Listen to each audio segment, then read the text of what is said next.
Hi there, I'm David, and today we're going to talk about types of unemployment. Well, there are four main types, of course. There are more types of unemployment that can be listed on various resources, but we're going to talk about these four. Before we do, we're going to discuss a little bit about voluntary versus involuntary. Voluntary unemployment is when an individual stops working somewhere and they may end up for a short or long time being unemployed, or it could be that they became a freelancer but they are between contracts. But this will apply also to one of these as well.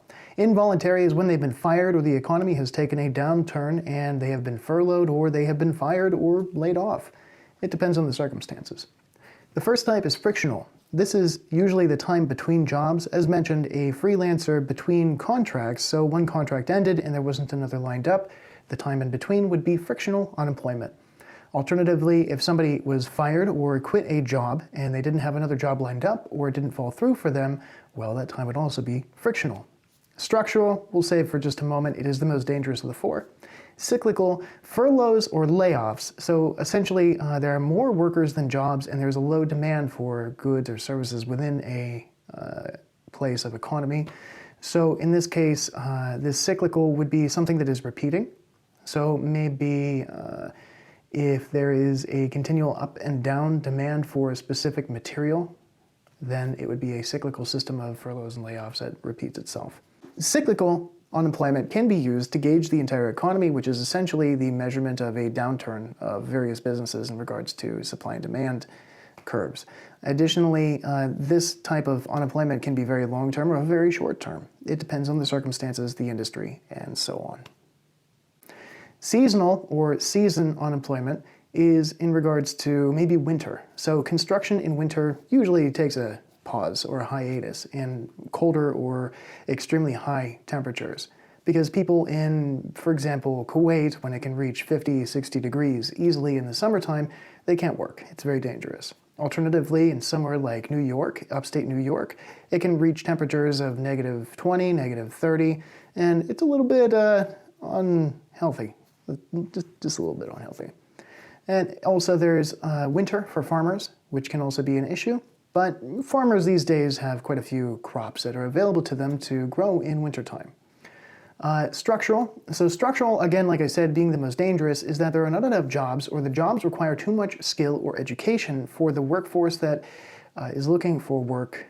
They just can't get it or they didn't have it to begin with. An example of this could be the tech industry. But imagine requiring all Cisco, all CompTIA, and all Google certificates, plus other certificates that aren't even properly distributed yet. So people can't take the job because there is no way for them to complete the skills required list. So to get that certificate, they have to go through a process that doesn't even exist yet, and therefore nobody can fill the position. Alternatively, when we look at the automation or jobs shipped abroad problem, so in the 1960s and 1970s, a lot of jobs left the US, and a lot of factories were closed subsequently thereafter in the 1980s, 1970s, 1990s. In the 1970s, New York City was a mess.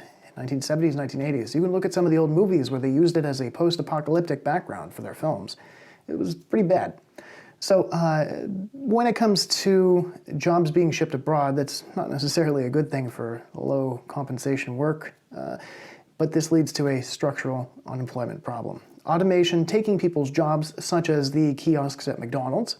Maybe they're not replacing people in the kitchen, but they are replacing the need for more people to be working at the counter to take your order. Now, this could be at McDonald's, it could be some automation software that takes the position of maybe a lawyer's assistant who helps him to track down different forms and documents when the bot or automation tool can find it for them. There are a number of different ways that structural unemployment can kick in. What about you? Can you think of any other types of unemployment that may not be here? Let us know in the comments below. Don't forget to subscribe, check out other videos, like, share, and hit that bell for notifications, and we'll see you next time.